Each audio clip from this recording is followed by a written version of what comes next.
नमस्कार दोस्तों, मेरा नाम प्रभजोत सिंह सूद है और मैं बहुत ही खुश हूं। आज मैं जॉनी अंकल के साथ बैठा हूं। ये एक मोटिवेशनल स्पीकर और ऑथर है।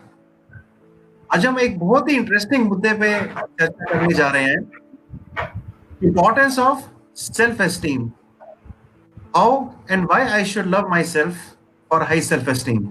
Jolly sir, over to you. Thank you Sood साहब। आपके साथ पहले भी बहुत सारे प्रोग्राम किए, बहुत अच्छा लगा। लेकिन आज कुछ खास बात लग रही है क्योंकि टॉपिक आपने बहुत ही यूनिक, बहुत ही इंटरेस्टिंग टॉपिक आपने सिलेक्ट किया है। आज के यूथ जो यंग एज में हैं, उनके लिए मैं कह सकता हूँ कि इस वक्त सबसे ज्यादा अगर टॉप प्रायोरिटी का कोई टॉपिक हो सकता है तो वो यही है।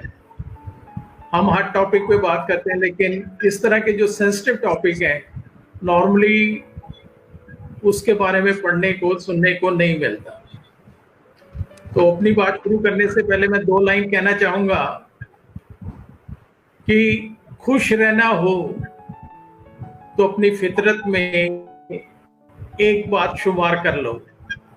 खुश रहना हो तो अपनी फितरत में एक बात शुमार कर लो, जब कोई ना मिले अपनी सोच जैसा तो खुद से प्यार कर लो।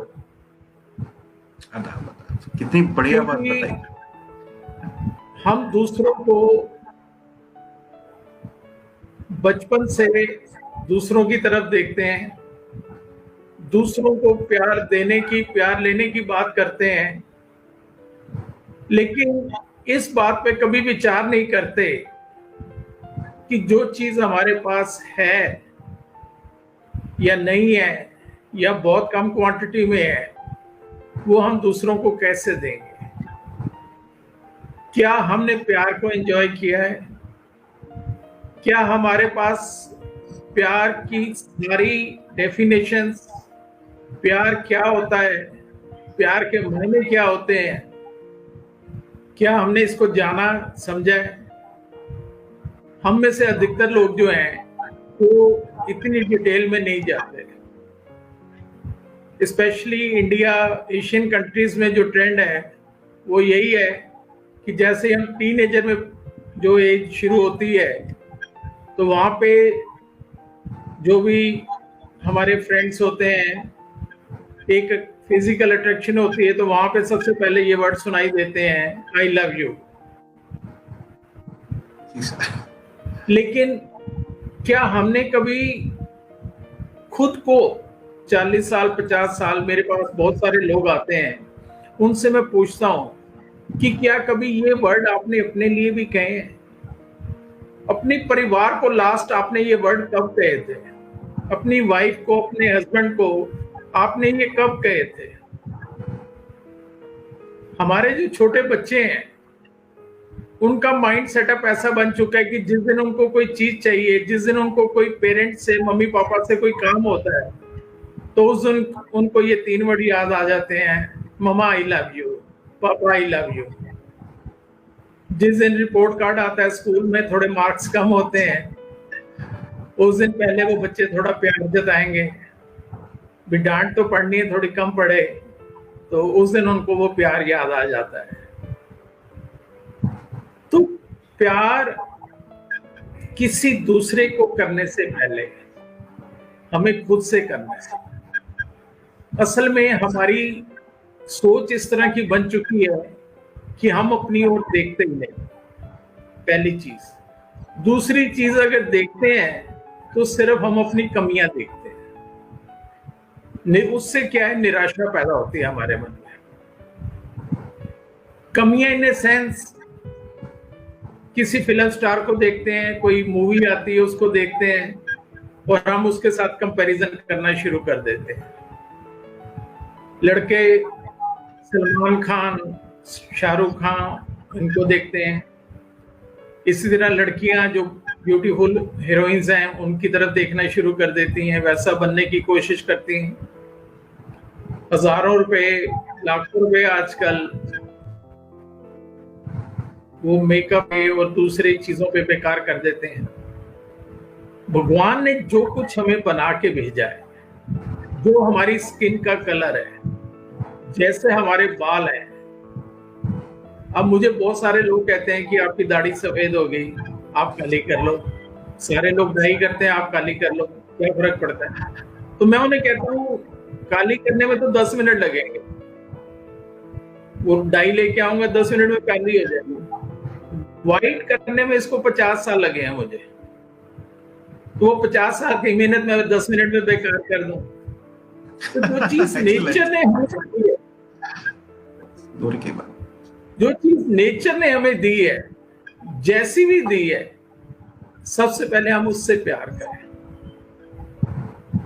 लेकिन पता नहीं क्यों आदमी की वीकनेस है कि जो कुछ हमारे पास है हम उसकी ओर नहीं देखते। हमारा ध्यान सिर्फ उन चीजों की तरफ जाता है जो चीजें हमारे पास नहीं है। अगर हम सिर्फ अपने शरीर को देखें, आज की डेट में हर चीज की कीमत है।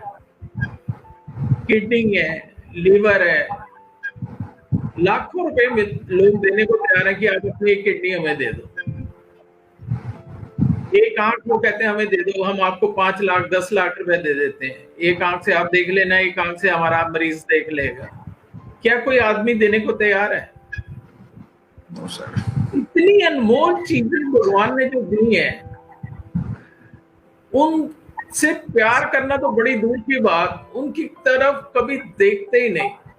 हमें हमेशा अपने आप से कोई ना कोई गिला शिकवा शिकायत हमेशा रहती है कि भगवान ने मेरा चेहरा ऐसे क्यों बना दिया, मेरा कलर ऐसे डार्क क्यों कर दिया। गोरे लोग वहां से स्वीपर अगर यहाँ पे इंडिया में आ जाते हैं तो हम बड़े खुश होते हैं, जी वो यूरोप से गोरे आ गए। हम सारे काम छोड़ के सबसे पहले उनको अटेंड करते हैं। क्या सिर्फ उनकी चमड़ी गोरी है बस इसलिए? और क्या क्वालिटी है उनके पास?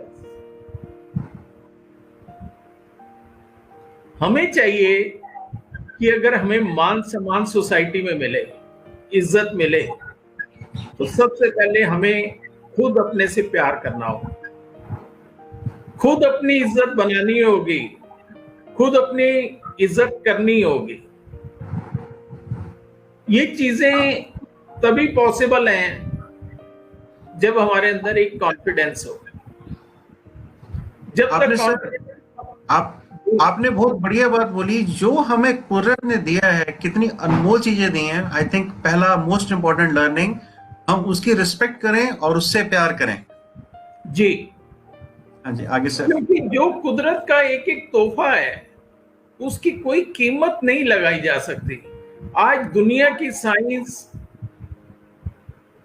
चांद पे, मंगल ग्रह पे पूरी दुनिया बसाने की तैयारी कर चुकी है, लेकिन शरीर का एक अंग अभी तक नहीं बना पाए। ब्लड अभी तक पूरी दुनिया में कोई नहीं बना पाया। नहीं बना पाया। ब्लड अगर आदमी को चाहिए तो आदमी का ही ब्लड देना पड़ता है। अगर इतनी साइंस ने तरक्की कर ली है तो क्या हम ब्लड नहीं बना सकते? लेकिन जो कुदरत की चीजें हैं, लेकिन क्योंकि वो सब कुछ हमें मुफ्त में मिला है, इसलिए हम उसकी कदर करना नहीं जानते, उसकी कदर करते नहीं है, क्योंकि वो फ्री में मिल रहा है। फ्री में किसी को कोई भी चीज कितनी भी मिल जाए, उसकी वैल्यू कभी नहीं आएगी। तो मान सम्मान की मैं बात कर रहा था। मान सम्मान हम एक्सपेक्ट करते हैं कि रिश्तेदारी में, सोसाइटी में हमें दूसरे लोग दें। पहले भाई हम खुद तो अपनी इज्जत करें, अपनी खुद की वैल्यू तो बनाएं कि हमारी क्या वैल्यू है, हमारे पास क्या गुण है, क्या टैलेंट है हमारे पास, क्या कुछ हम कर सकते हैं। भगवान ने हर इंसान के अंदर कुछ ना कुछ गुण बना के भेजे हैं, उसे दे के भेजा है। वो बात अलग है कि जो उसको आइडेंटिफाई कर लेते हैं, उनके गुण वो सारी दुनिया में छप जाते हैं। और जो नहीं आइडेंटिफाई कर पाते, सिर्फ खाना खाया, नौकरी की, बिजनेस किया, जो भी अपना टाइम पास किया, जिंदगी पूरी की और चले गए, वो सब कुछ छुप जाता है। अब हस्बैंड वाइफ की जैसे रिलेशनशिप है, दोनों एक्सपेक्ट करते हैं कि हस्बैंड कहता है कि भी मेरी इज्जत ज्यादा होनी चाहिए, मैं ज्यादा कमाता हूं, मैं सारा दिन मेहनत करता हूं। आजकल वाइफ हस्बैंड अगर 1 लाख रुपया कमाता है तो कुछ लेडीज हैं जो 2 लाख 3 लाख रुपया कमा रही हैं। वो कहती है कि भी मैं बॉस हूं, मैं बाहर भी बॉस हूं, मैं घर पे भी बॉस बन के रहूंगी। तो यहां से मिसअंडरस्टैंडिंग शुरू होती है। मिसअंडरस्टैंडिंग छोटी छोटी बातों की शुरू होती है और ये कब चिंता और स्ट्रेस में बदलती है और कब हमें चिंता तक ले जाती है, हमें खुद को नहीं पता लगता। एक छोटा सा मजाक याद आ गया, हस्बैंड वाइफ की बात कर रहे थे कि एक दिन हस्बैंड वाइफ दोनों मार्केट जा रहे थे, तो रास्ते में एक कुत्ता उनके पीछे लग गया। तो हस्बैंड ने कोशिश की कि भी एटलीस्ट वाइफ को नहीं काटे, तो उसने उसको उठा लिया हाथों में और किसी तरह कुत्ते को थोड़ा दूर किया। जब कुत्ता दूर चला गया तो उसने वाइफ को नीचे खड़ा किया। तो वाइफ का पहला रिएक्शन ये था कि मैंने बहुत घटिया लोग देखे हैं, लेकिन तुम्हारे जैसा घटिया आदमी नहीं देखा मैंने। आदमी को बड़ा अजीब लगा, यार मैंने इसकी जान बचाई, नहीं तो वो इसको काट देता, बिल्कुल इसके पास था और ये फिर भी मुझे ब्लेम कर रही है, मैंने इसका क्या बुरा किया। कहती मुझे पता है, आप मुझे उठा के कुत्ते के ऊपर फेंकने वाले थे। तो ये जो छोटी छोटी मिसअंडरस्टैंडिंग होती हैं, ये हमारी रिलेशनशिप में एक दरार पैदा करती हैं। लेकिन अगर हम खुद शुरू में सारे प्यार को समझें, अपने आप को मतलब कि एनालाइज करें कि हमारे अंदर क्या क्या पॉजिटिव, क्या क्या हमारी वीकनेस है, क्या हमारे स्ट्रॉन्ग पॉइंट्स हैं, क्रिटिकली अपने आप को एनालाइज करें, जैसे कि हम दूसरों को करते हैं। हमें पूरे गली मोहल्ले, ऑफिस में काम करते हैं, बैंक में जॉब करते हैं, सबका पता रहता है कि कौन कैसा है, कौन लेट आता है, कौन काम में शार्प है, कौन सुस्त है, कि कौन क्या क्या गलतियां करता है। वो सारी चीजें हमें पता होती हैं। सिर्फ एक चीज नहीं पता होती, हमें अपनी कमियां नहीं दिखाई देती। सारी जिंदगी निकल जाती है। भगवान ने शायद आंखें भी ऐसी जगह लगाई है कि हम सिर्फ दूसरों को ही देख सकते हैं, अपने आप को देखने के लिए शीशे का इस्तेमाल करना पड़ता है।